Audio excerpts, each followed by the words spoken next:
Good afternoon, or good morning, or good evening, depending on where you are. You'll see that we're going to go full screen on this one. That today we're doing Chapter 12, Statistical Reasoning. This is somewhat of a longer chapter than other recent ones, but it involves an important element of our of reasoning in our society. As you well know, every time you pick up the newspaper, every time you watch a news program or even a comedy show that makes fun of the news, statistics are often used. We often talk about the president being up or down by a certain set of percentage points. We often talk about percentages in studies, used in studies. That is, 90% of I don't know, people who take a certain drug were affected this particular way, and so on. And so knowing how statistics work and how to reason using it is an important element of thinking in our contemporary society, and thus an important part of this course, and certainly an important part of what we do with inductive logic.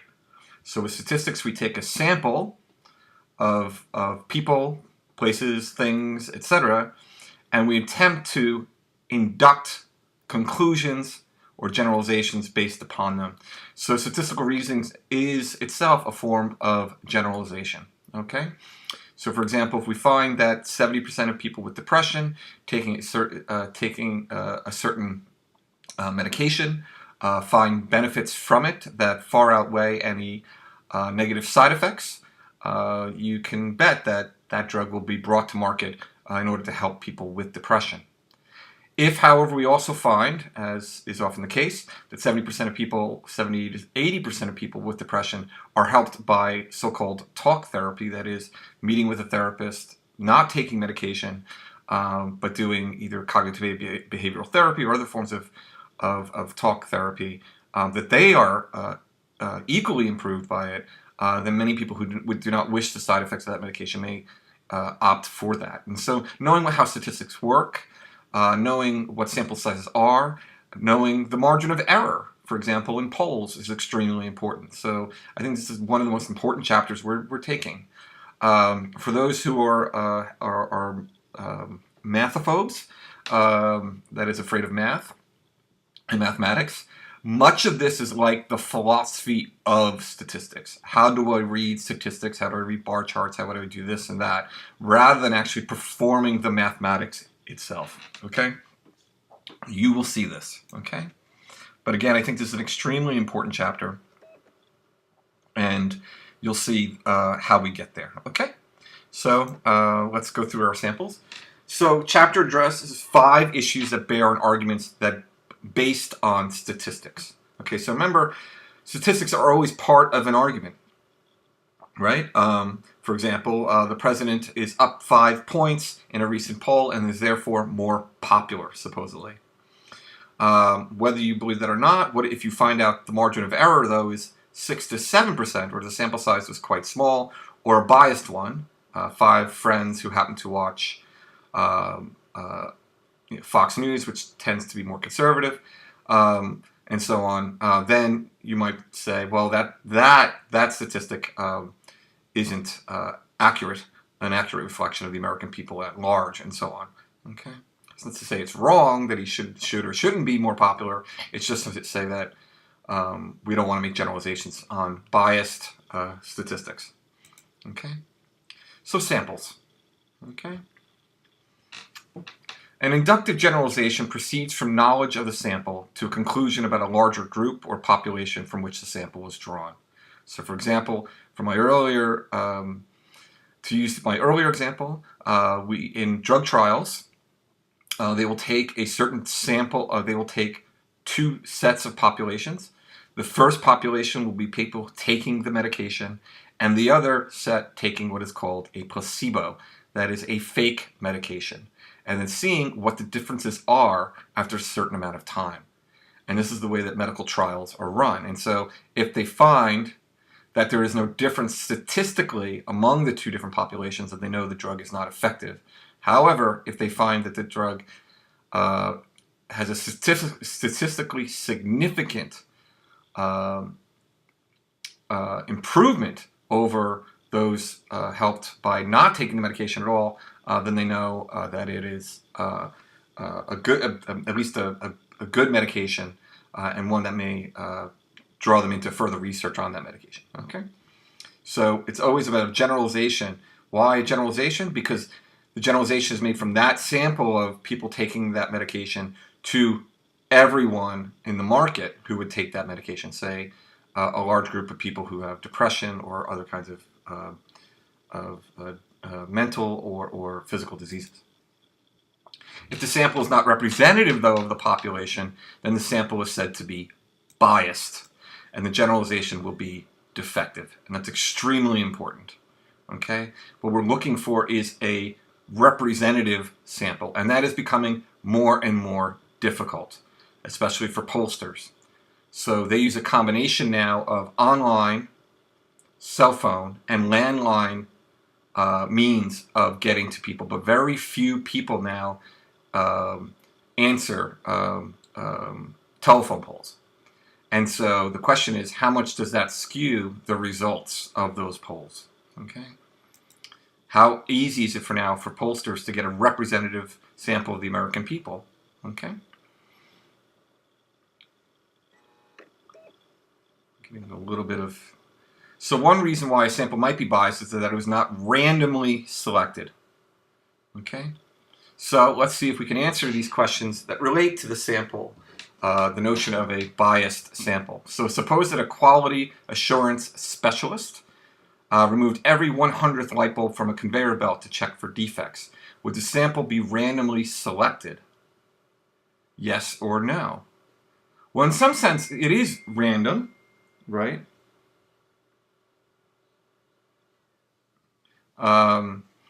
If it would be seen to be random, that is, just picking randomly every 100th, so let's see if that's correct. No. Sampling every 100th bulb does not result in a randomly selected sample. What if every odd number was defective, etc.? These bulbs would be missed, right?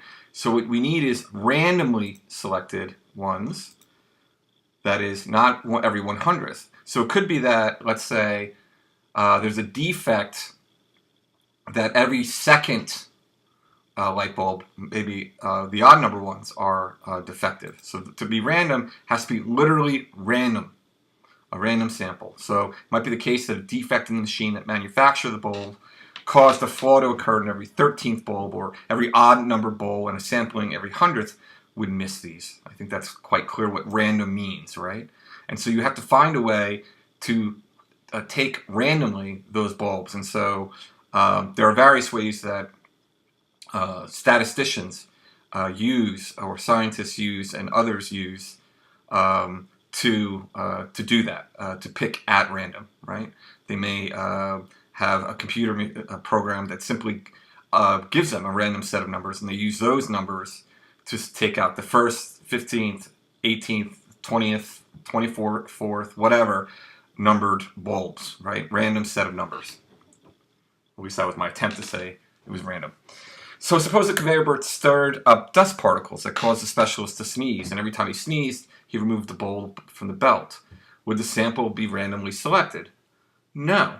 He's doing it for a particular reason. He or she is doing it for a particular reason. And so no, the dust particles were randomly distributed. Don't you think that the sneezes would occur at random intervals? Okay, I was thinking more that if there's dust, that might not be random. That might be what's leading to certain defects.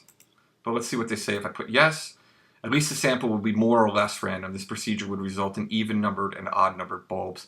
I think this is not a good example, simply because the dust particles may in fact be affecting the bulbs, but you get the idea. They're saying that is very random, of when the dust comes up and the person sneezes. But what you really want is to set up a program where it says take the first, 15th, 13th, whatever, random numbered bulbs and test those. Now suppose a water sample was taken from the north end of a lake every day for a month to test for bacterial content. Would the sample be randomly selected? Well, I suppose they're talking about, is it a random sample of the lake as a whole? If so, no, it's not random. You're taking from the same part of the lake. Okay? Since the water in most lakes does not circulate very much, it's important that samples be taken from several different locations. Right? Suppose a similar sample was taken from the east bank of a small, rapidly flowing river. Would this sample be randomly selected? Well, it is rapidly flowing, right? And it is small, so one would think, okay, that would be random, right? That the water is combining in some certain way, right?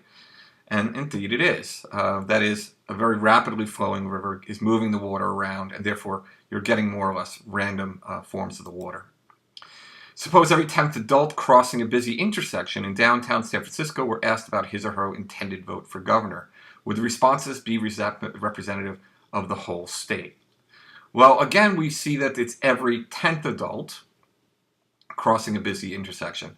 Now, this does randomize it in some way. I'm only going to pick every 10th, right? In other words, I'm not just picking those who will answer me, but I have to get that 10th person. So let's see if we say yes to this. Why would that be or not be random?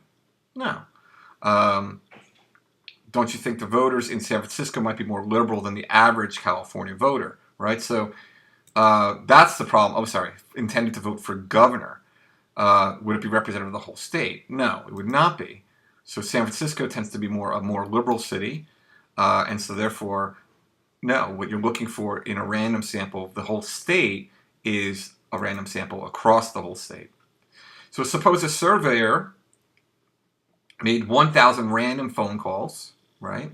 When I was younger, I worked at a telemarketing firm, and they gave random, the computer was programmed to randomly call phone numbers at random. And I worked in a polling center that did the same thing.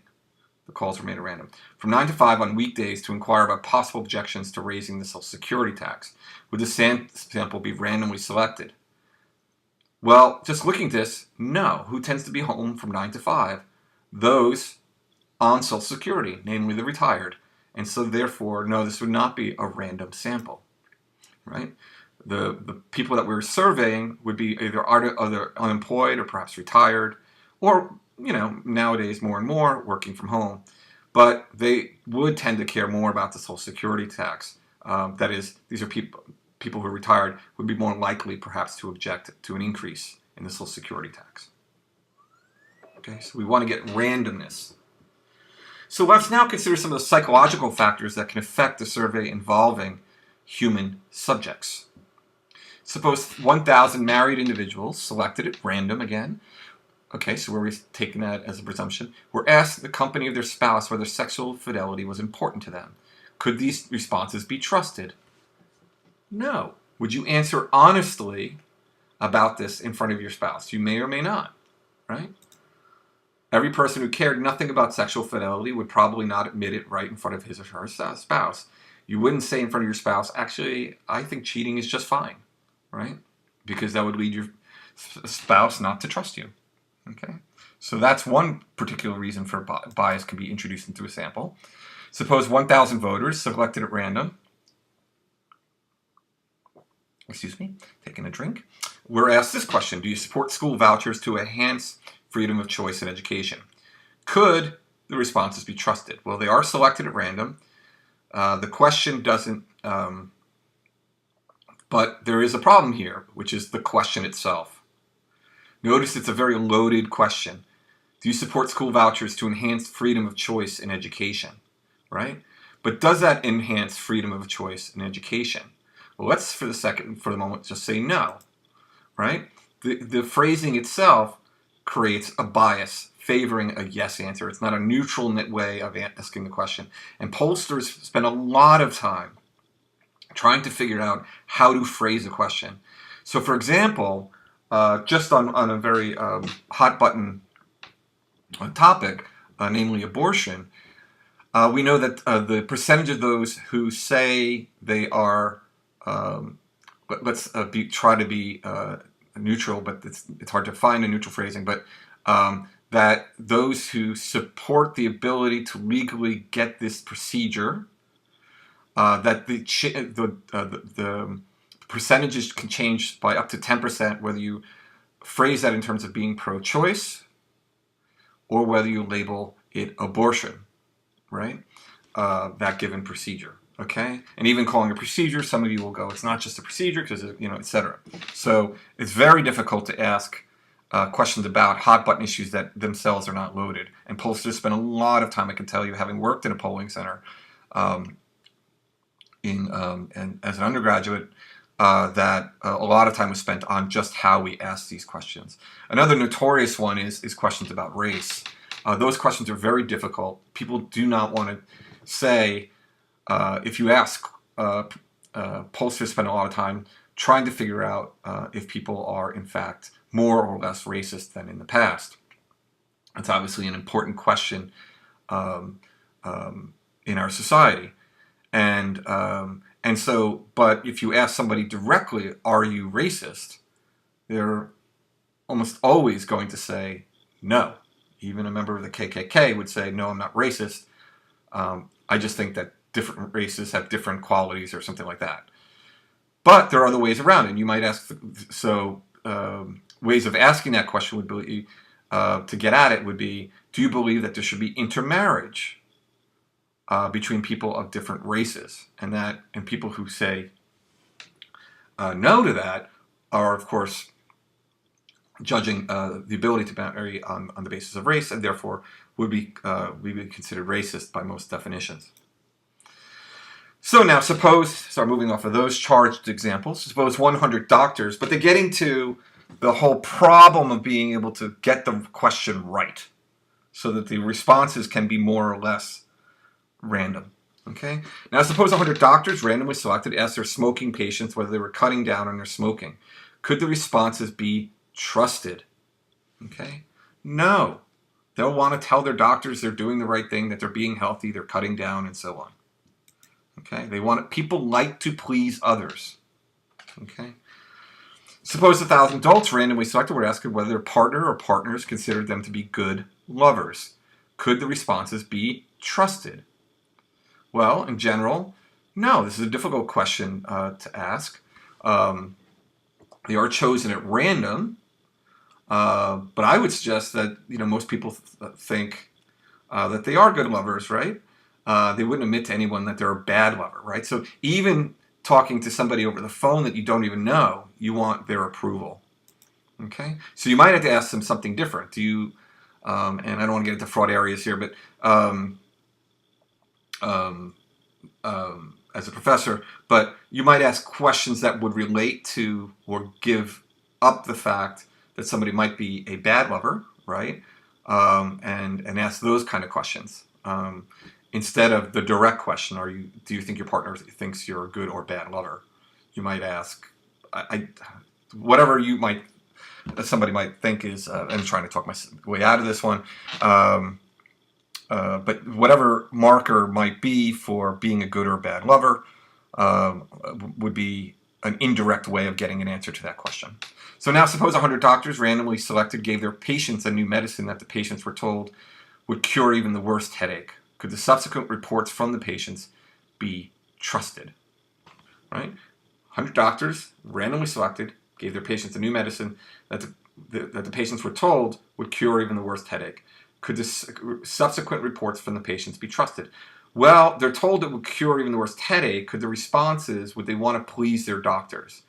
Right? So that the mere fact that a person thinks that a medicine is effective causes many aches and pains to disappear. This is called the placebo effect, and this is extremely important. So if you're told that something is actually good for you, you tend then to actually has a psychological effect. Okay, so the placebo effect is very important in medicine. So suppose the facts as the previous same problem, except that half the patients received the headache medicine in the bottle with only a number on the label, and the other received a placebo in a bottle with a different number on the label. Even the doctors did not know which bottles contained the headache medicine and which contained the placebo. Could the reports from the patients be trusted? Yes, this is exactly how most patient studies are done, in fact. An experiment of this sort is called a double-blind experiment. A double-blind. That is, the doctors don't know, and the patients don't know what is in the bottle. Okay, so the doctors can't even give it away. They might have some sort of facial tic or a certain look they give to the patients when they give them the real medication. So it's important the doctors don't even know who is getting the medication. Okay. So the third factor that determines whether a sample is representative of the larger population is the size of the sample. Suppose that 100 voters selected at random were asked who they supported for governor, and 52% said they supported. Well, 100 is far less than 1,000. Is a second survey more trustworthy? Yes. The higher the number of randomly selected, the more trustworthy the survey. Okay? The larger the sample is, the more closely, and that's done overnight. So they're not going to be able to get a lot of people for that survey. Okay? Suppose that 1,000 voters randomly selected in the state of Kansas were asked who they supported for governor, and 55% said they supported the Republican candidate. Suppose in a second survey that 1,000 voters were randomly selected for the candidate. Right? Is the second survey less trustworthy than the first? It is. Why? This is 1,000 out of 300 million people. This is 1,000 out of a much smaller population. So yes, this is. See the comments about sampling error. Let me see why this is the case. So, dupe. Even though the population of the United States is much larger than the population of Kansas, right? Once you get to the number 1,000, I'm sorry. So once we get above a certain level of numbers, they're equally representative, or in fact, they're not all that different. Okay. Okay. So this is what we're looking for in sampling error. Once we get to that population, right? So let me turn to that page.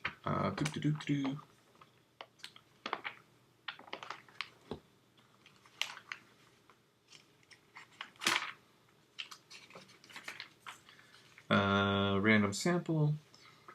Size, if this is on page 589, I just want to read this. Size is also an important factor in determining whether a sample is representative. This is on page 589, fourth paragraph. Given that a sample is randomly selected, the larger the sample, the more closely it replicates the population. In statistics, this degree of closeness is expressed in terms of sampling error. The sampling error is the difference between the relative frequency with which some characteristic occurs in the sample and the relative frequency with which some characteristic occurs in the population. If, for example, a poll were taken of a labor union, 60% of the members sampled expressed their intention to vote for Smith for president, but in fact only 55% of the whole union intended to vote for Smith, the sampling error would be 5%. If a larger sample were taken, the error would be smaller. Just how large a sample should be a function of the size of the population and of a degree of sampling error that can be tolerated. For a sample error of, say, 5%, a population of 10,000 would require a larger sample than a population of 100. So 100 is much smaller, it says, and then if you note on the next page, the margin of error, once we get to 1,000, is actually quite good, whether we're talking about a population of Kansas or a population of the United States as a whole. Okay. Sorry, I just wanted to correct that. So what's the meaning of average? Okay.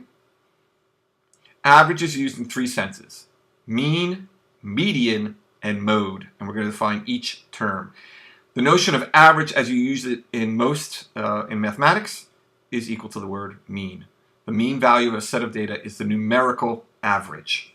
Okay, that is the average of 1, 2, 3, and 4. If you add them up together, is you add them up and you divide by 4, and that's the average. Okay, 4 numbers, 1, 2, 3, 4, right? And the average is 2. Okay. Suppose that these figures represent the ages of 11 children riding in a school bus, right? What is their average age, right?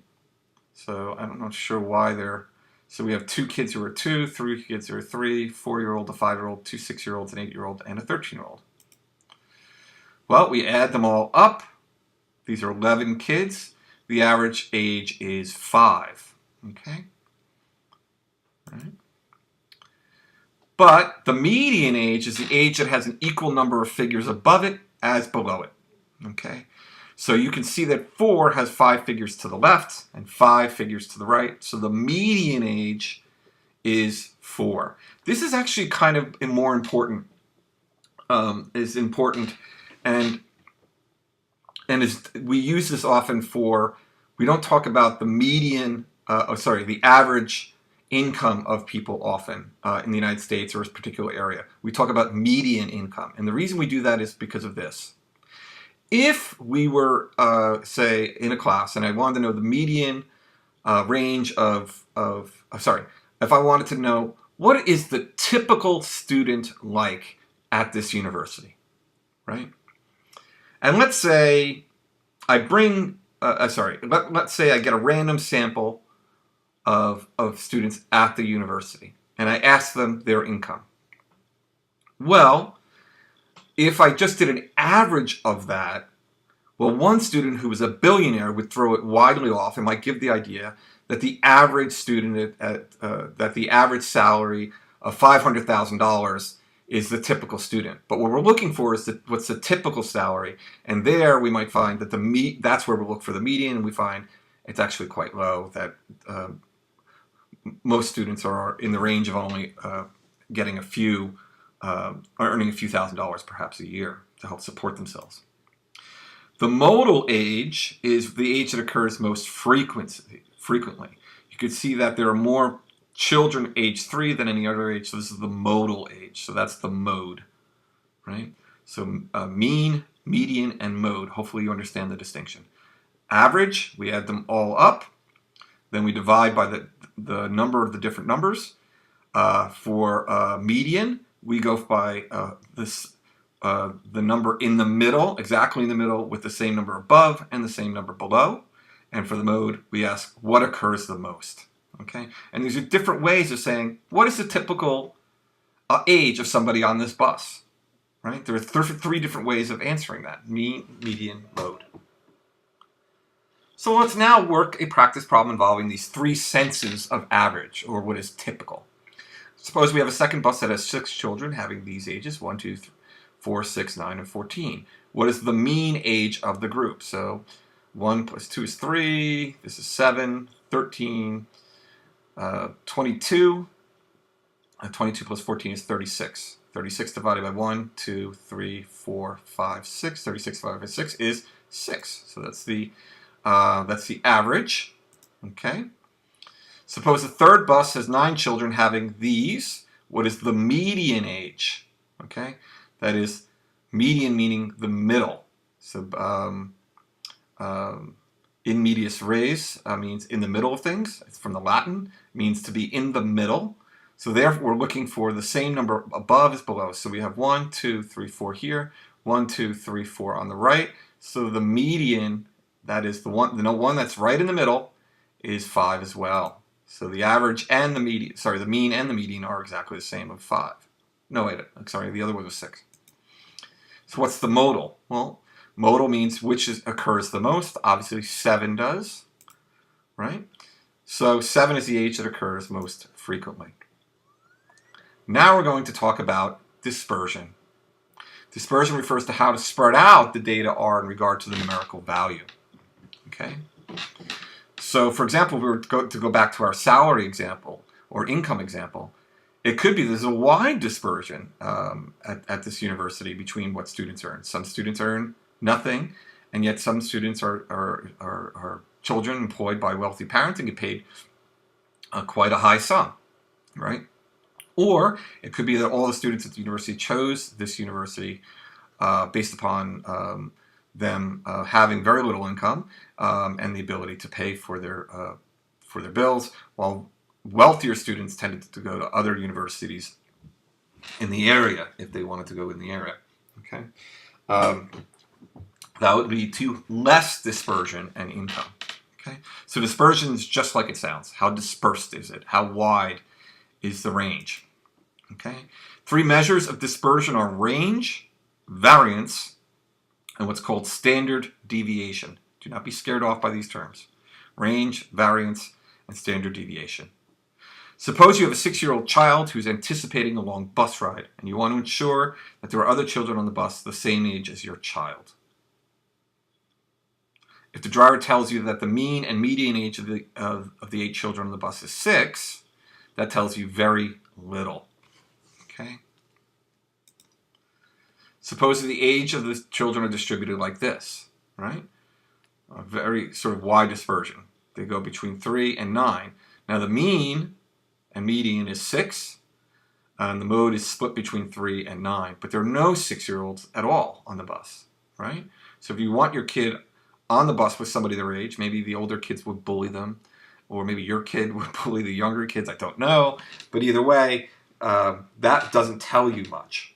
Okay, so dispersion is important. But if you know the range, you know more about how the children's ages are distributed. The range of a set of data is the difference between the largest and the smallest value, here being 6. 6 years is the range. Okay, 9 minus 3 is 6. So there we have range. All right, but now let's return to an earlier practice problem. What is the range of these ages? Well, we do 14 minus 1, we get 13. That's the range. Okay, range is very straightforward. Okay, the variance and standard deviation give even more information about how the children's ages are distributed. Now this is going to look very complicated. Okay, the variance of a set of data is defined by this formula. S squared equals the sum of x minus mu in parentheses squared over the number of the sample, the number of things in the sample. Okay, S squared is the variance, S is the standard deviation. This symbol indicates that what follows it must be summed up. Mu, that's the Greek letter, is the mean age of the children. N is the number of children, and X is a variable that ranges over the ages of children. Okay. So, suppose there is a bus with 6 children having these ages, right? 2 5-year-olds, 3 6-year-olds, and an 8-year-old. We begin by computing this. Mu, in order to get the mean age, that is the average age, 5 plus 5 plus 6 plus 6 plus 6 plus 8, all divided by 6. And we get 6. Okay. All right, so mu is mean. Right. Sorry, I'm realizing sample problems will be coming up that I'll need perhaps a piece of paper for. Okay. So let me get that out.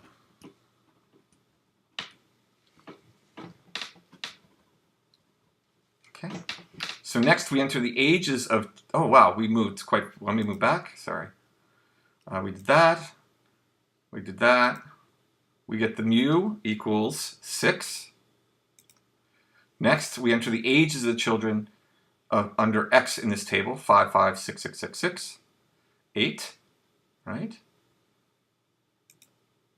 Next, we subtract mu, which is 6, right?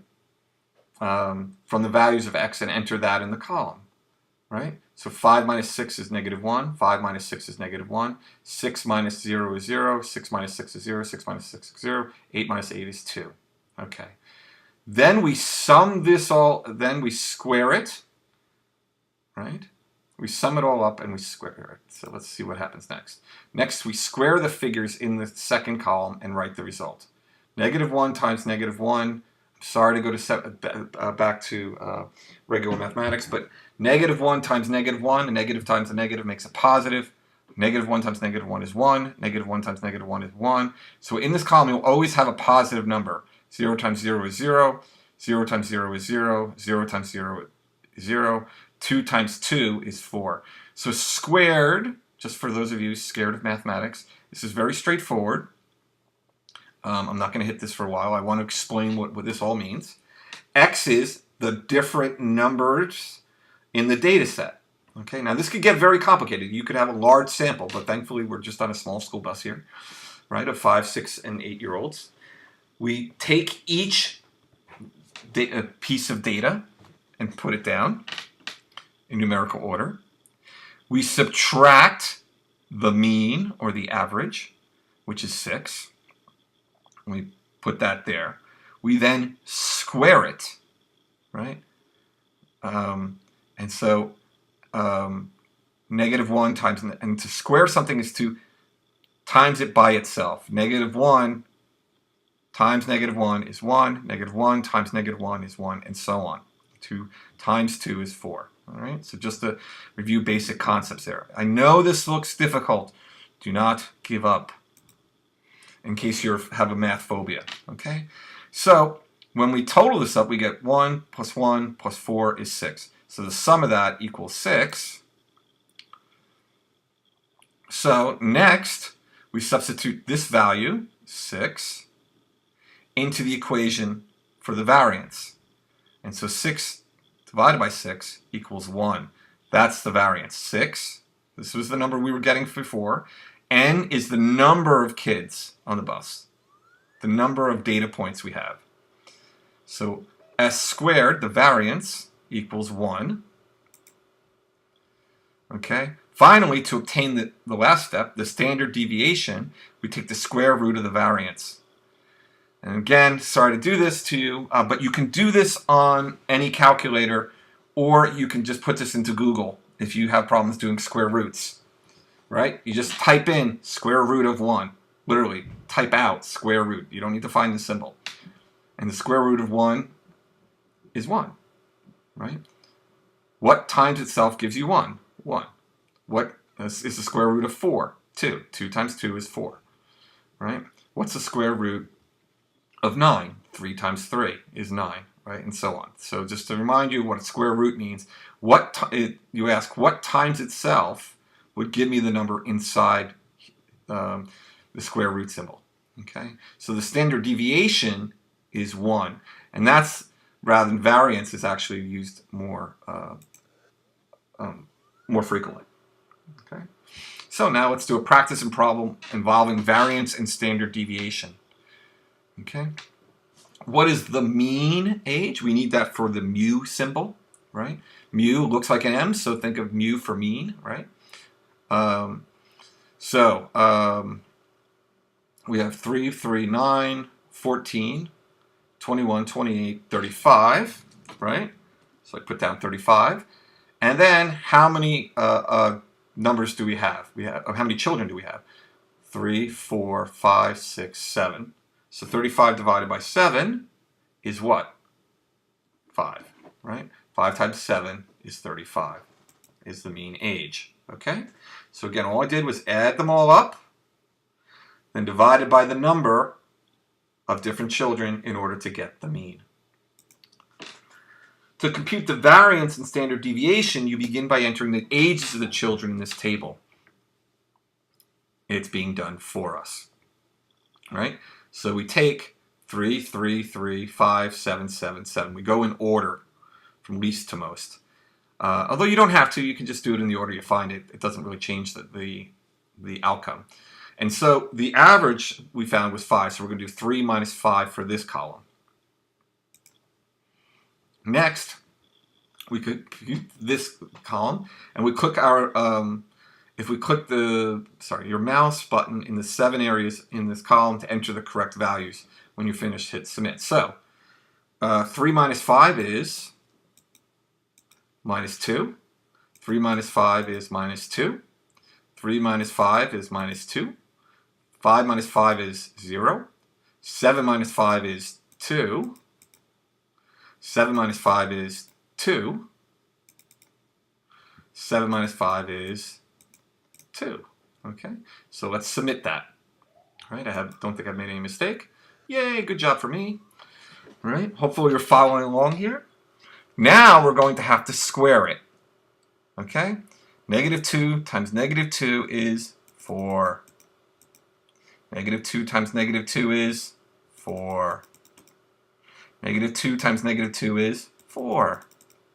Again, don't have math phobia. Don't see these symbols and say, I can't do it, Professor Grattan. I can't do it. Right? No, you can absolutely do this. Okay? 0 times 0 is 0. Just do it one step at a time. Don't let the Greek lettering throw you off. 2 times 2 is 4. 2 times 2 is 4. 2 times 2 is 4. Okay, and then we submit. Hopefully I didn't. Okay?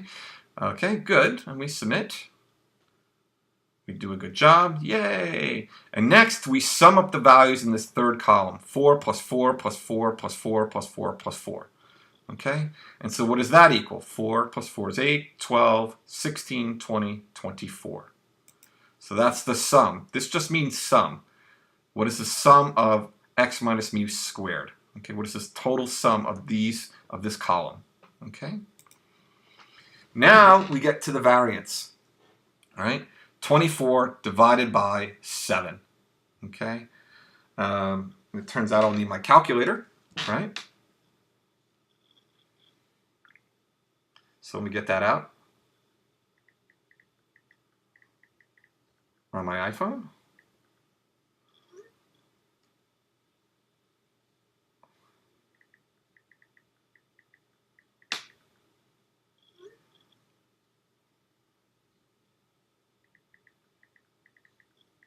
My apologies, just 1 second.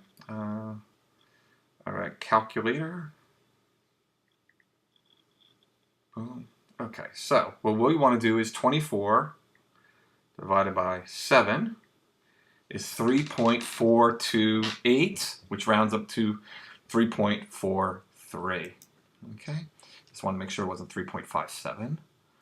Okay, finally, to obtain the standard deviation, you take the square root of this variance. The result is 1.85. So we take the square root. What times itself gives us 3.43? 1.85. Okay?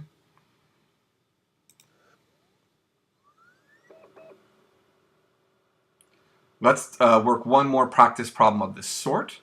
So again, we have a bus with children of these ages. Okay? The mean age is obviously 5. We'll just take that for granted.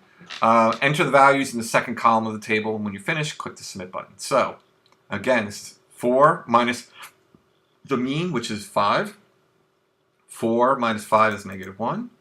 4 minus 5 is negative 1. My apologies, whoops. 5 minus 5 is 0. 5 minus 5 is 0. 5 minus 5 is 0. 6 minus 5 is 1. 6 minus 5 is 1. Hopefully I filled that out correctly. Good. Now we're going to times it by itself, okay, and fill in these 7 areas. So negative 2 times negative 2 is 4.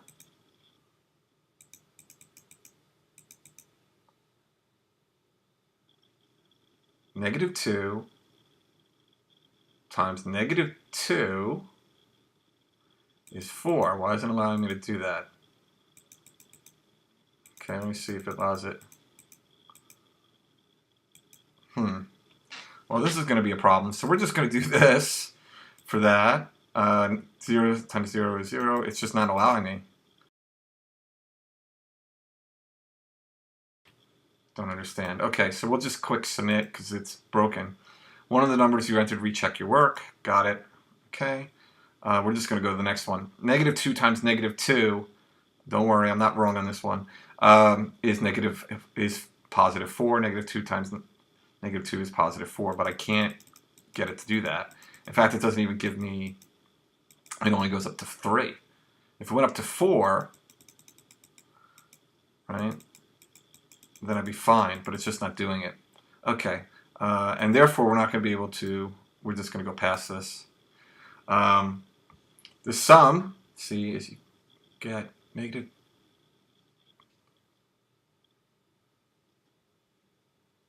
x minus, what is going on here? Negative 2 squared is not 1. Negative 2 squared is not 1. Negative 2 squared is not 0. You can see that they're even coming up with different numbers for these. I don't know what's going on here. This would be 4, 4, 4. You wouldn't have negative 2 like that. But they're coming up with a sum of 4. They've totally miscomputed this. Okay? But that would give us The variance would be 4 divided by the number. I forget the number of students. At this point, I'm so ticked off by them getting this wrong that I'll just keep going. Right, so what was it? No, incorrect, good, I don't know, because I don't remember the means. So 4 divided by 7. Okay, yeah, that's right, 7 numbers of students. But that's obviously incorrect. These are, and the standard deviation is 0.57. Okay. Is the square root of 0.57, which is 0.75. 0.75 times itself. Okay. Notice that the standard deviation of the ages of children in this bus is less than half the standard deviation of the ages of children in the previous bus. Okay. But to get there, they had to screw up the numbers. Okay, the fourth issue we will consider in this chapter connected with statistical reasoning is graphs and pictograms, right? So suppose somebody produced this graph showing the increase in the electrical rates for a certain area with the passage of time, okay? What is the main problem with this graph? The curve is too steep, the axes are reversed, the axes are unscaled. That's the problem, right? Without knowing what time is being represented here, this doesn't tell us anything. Now suppose that we have a rate of cents per kilowatt hour. This is, by the way, how your electric bill is figured out. And it's over a period of time, and we were looking between 1980 and 2010 to see how things had changed during that time. The graph with scaled axes might look like this, right? How is the rate of electricity, how much is charged for electricity, increased over that time? Now, that could be, by the way, a result of inflation over that time, and not a real change in the actual price in 1980 dollars of electricity. But in any event, that at least gives us some information. Now let's suppose you work for a consumer group opposed to electric rate increases, and you want to make the graph appear more extreme. How might you do this? Well, do you compress the figures on the vertical axis? Right? Do you compress the figures on the horizontal axis, or you alter the data? Well, let's go with alter the data just to see what they'll say, which is you should never alter the data. You might go to jail for this.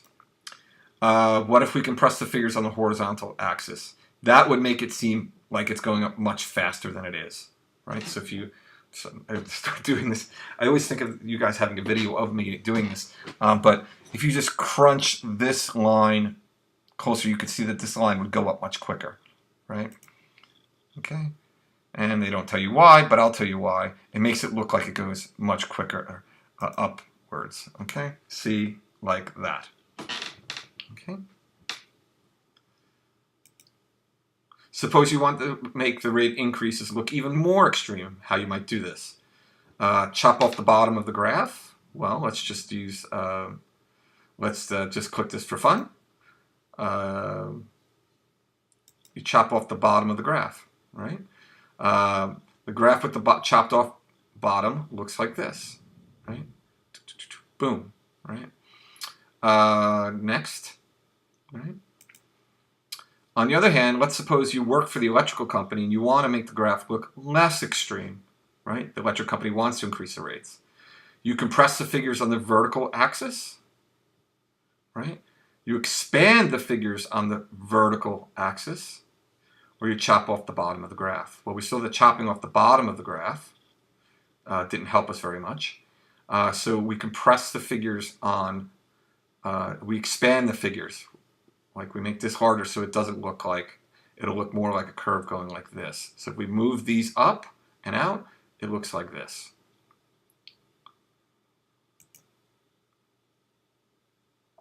On the vertical axis, expand the figures, or sorry, okay. Compress it. If you compress it, oh right, sorry. If you compress it, then it's going to make it look like this. Okay. I don't know why there are 4 aces in the deck, but we'll go back to that, right? If you compress it, it makes it look like a flatter curve, okay? You should note that all of the scaled graphs report the same information, but the design of the graphs alters the overall impression. So what does this tell us as good critical thinkers is not just to go by what a curve looks like, but to see how a graph is made up. And it could be very deceptive. This makes it look like the rates haven't gone up very much. This makes it look like it's been extreme, okay? And people do this kind of thing all the time. I'm still weirded out by the standard deviation thing from the last time. I hope you just skipped past that. Or if you didn't skip past that, if you saw me doing something wrong, please let me know, but I can't imagine what I was doing wrong. A pictogram is a diagram that compares two situations through drawings that differ in size or in the number of entities depicted. Suppose, for example, that Nikon sold twice as many cameras in 2010 than in 2005. This change could be fairly depicted like this. Okay? Once it sold this many, now it's sold double. That's all a pictogram is. However, somebody wanted to exaggerate the change. The camera sold in 2010 could be depicted by a picture as high as the one for 2005, right? In other words, you make it twice the size. When you take both height and width into account, how much larger does the camera appear to be? Gosh, I would say 4 times, right? Right? Even though it's only doubled in size, so that's making it more extreme. Finally, when you take all 3 dimensions, height, width, and depth into account, how much larger does the 2010 camera appear to be? Oh, geez, I don't know, 6? Would we say 6 here? Asking for a lot of information. When you double 3 solid dimensions, well, this didn't tell us that. It's doubled it. Then you get 8 times, okay, as large. So you can fit 8 of those in here. Should tell us that information. Or maybe it did and I just missed that. My apologies. All right, next we'll deal with percentages. Percentages, you would have no idea that I've done graduate courses in statistics, but you're in good hands. Do not worry. I'm right about the standard deviation, and they just didn't give the information for that one. Suppose someone were to make the claim that Bright Boy hamburgers have 20% less fat. Is this claim meaningful? Yeah. Oh, right, sorry. It would be meaningful in the sense of, it would be meaningful to me, but I thought they just have to say less fat than regular burgers. So you can't leave that out, right? So, but just generally when it's advertised, 20% less fat, you're taking that as a sign on, say, a hamburger box or something. You would presume it's 20% less fat than regular hamburgers. Suppose the price of sugar dropped by 15% and later it rose by 15%. Would this increase restore the original price? So let's say it's $100. It drops by 15%. That would be, leave it down to 85 cents. Oh, sorry. So let's say the price of sugar is $100. Okay? If it drops by 15%, it becomes worth $85. Let's say the price of a barrel of sugar or something, I don't know. And then later it rose by 15%. Well, that's 5 times 1.15. 85 times 1.15. All right? So is that more or less? All right? So you get out your old calculator. You put 85 times 1.15. That's how you calculate increases. You do 115%, which is 1.15, and you get to 97.75. So no, it does not restore the original price because the price base is less. So if you just want to quickly do that, just memorize that. Once you go lower and increase by only the same percentage, it doesn't restore it. Okay. Suppose that boating accidents at a certain lake are 90% higher in July than in December. Does it follow that it is 90% more dangerous to go boating on that lake in July than in December? Right? So it's higher in July than it is in December. So let's see what the yes is. No, because do you think there are the same number of boats on the lake in July as in December? So you have to be critical thinkers when it comes to looking at numbers, right? Now, it could be that on the lake in July, there's 90% higher accidents. Does it mean it's more dangerous? No, it could be that there's so many more boats on the lake in July than it is December. A lot more people are boating in the summer, and so therefore the answer is clearly no. We don't know anything about whether it's actually more dangerous. We have to be given the total number of accidents versus the average number of boats per day on the lake. Okay. There are probably 90% more boats on the lake in July, for example, than in December. But you don't want to just presume that. Suppose that a certain portfolio contains 3 stocks. A portfolio is a stock portfolio. That is, it tells you what's in what stock somebody owns. Intel, Microsoft, and Cisco. If Intel increases by 5%, Microsoft by 2%, and Cisco by 4%, does the portfolio increase by 11%? Do you just add these percentages up? No. If all 3 stocks are increased by 5%, the total increase of the portfolio would be 5%. So it would be an average of actually the 3, but it depends on how many of the stocks you held. Okay. Now turn to your textbook and review 9.4 for anything that this presentation might have missed. Finally, work the exercises at the end of that section in 9.4. Okay. And there we are. So we worked from samples into sample size, the meaning of average, dispersion, and why that's important, graphs and pictograms, and then in percentages, right? So here we had a number of good problems, although there was a problem with one of the standard deviation questions, and the pictogram ones didn't give us a good example. So what I would suggest you do is do a lot of problems in the book, and if you'd like answers to specific problems in order to test yourself, please feel free to email me, and I'll give you answers to the homework questions, as long as you promise not to give them out to anybody else, unless they ask and they're in the class. Certainly don't post them online.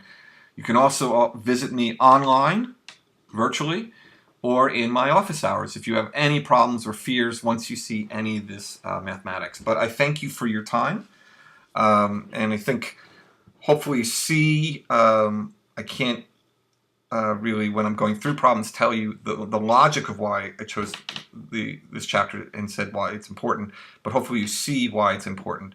And so I thank you for your time. We use statistical reasoning all the time. We use pictograms, are often used in newspapers and so on to represent differences. We see how graphs are used and can be manipulated to show what seems to be very different results from the same data set, and so on. Okay, so I wish you the best of luck with this chapter. Anything I could do for your success in learning about statistical reasoning, please do let me know. Thank you.